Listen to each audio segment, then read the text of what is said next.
I'm a single guy in my mid-30s. This happened a few years ago, at what I can only describe as the bottom. Not rock bottom, no. That implies you hit something solid. This felt more like I was still falling endlessly through something thick and invisible. My girlfriend of 5 years had just left me. The woman I'd built my future around. Marriage, a family, a life together. I thought all of it was inevitable. And then just like that, it wasn't. What followed wasn't your typical breakup blues. It was a silent erosion. A quiet undoing of everything I thought I was. I didn't eat. I didn't talk. I stopped answering texts, calls. The house was dark more often than not. Curtains drawn. Lights off. Days blending together in a dull gray slurry. My job was the only thing keeping me on any kind of track. I'd come home, sink into my bed or the couch, and lose myself in meaningless TV noise. Weekends were the worst. The silence felt heavier then. That night, it was a Saturday. One of those spring evenings where the air had just started to lose its bite. I cracked a couple windows upstairs.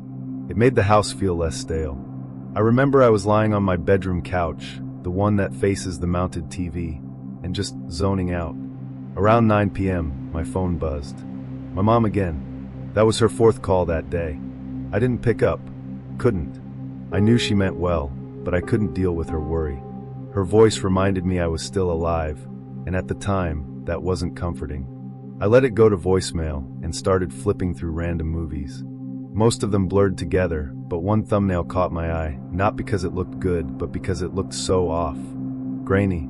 Dark. Some low-budget horror flick with a name I can't even remember now. I clicked it. Let it play. 20 minutes in, I realized it was terrible. The kind of terrible that makes you wonder if the creators had ever even watched a movie before. Audio levels were a mess. Dialogue buried. Random loud music blasts. But I left it on, letting the awful sound design fill the silence. And then came the first clang. It was sharp. Metallic. Like someone smacking a metal pole against concrete. It didn't match anything on screen. It wasn't a sound cue from the movie. At least, not one that made any narrative sense. Then, exactly 45 seconds later, another clang. Same pitch. Same distance.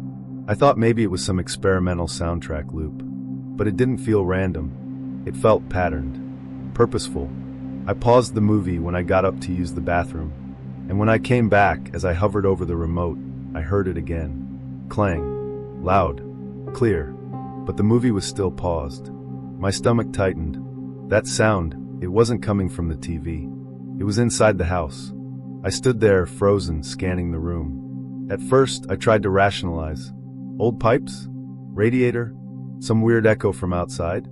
Then, like clockwork, clang. Again. Downstairs, maybe?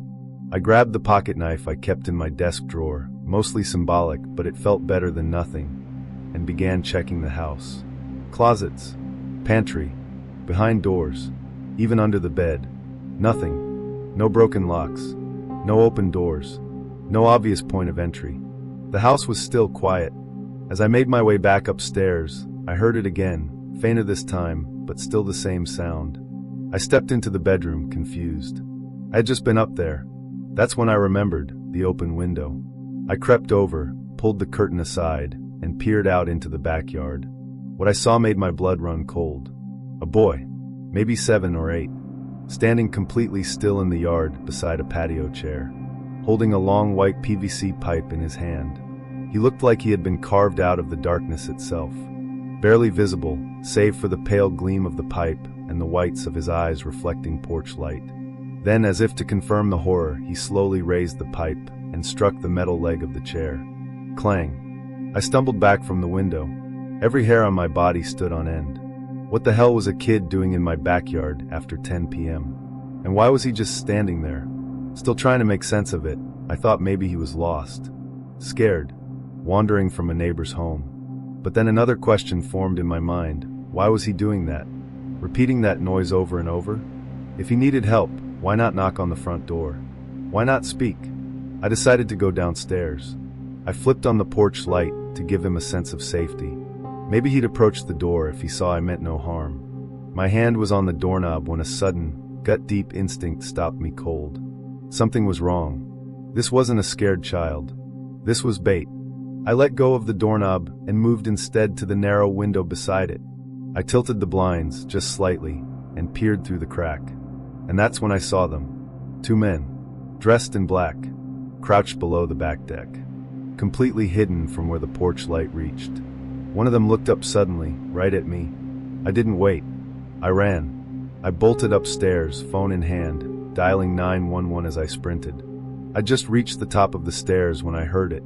Bang, bang, bang. They were trying to break the back door in. I locked myself in the upstairs bathroom.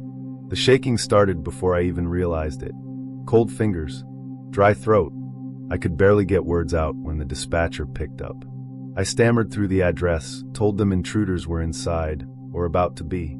And then I heard the sound I dreaded most. Crash. They were in. One set of footsteps padded across the hardwood floor below. Then another slower set began ascending the stairs. Each creak of the wood echoed like a gunshot in my ears. I watched the bathroom doorknob twitch once, then again, and then thud. A kick, testing the strength of the door. I screamed, told them the police were already on their way, that I was armed, that they'd better leave. There was a pause, then retreating footsteps, then the front door slam. Gone. When the officers arrived minutes later, they swept the place and found no one. But they took me seriously. The involvement of a child, they said, was deeply disturbing. Not the work of desperate burglars. This was organized, predatory, targeted. And the boy, he was never found. No reports of missing children. No neighbors who recognized him.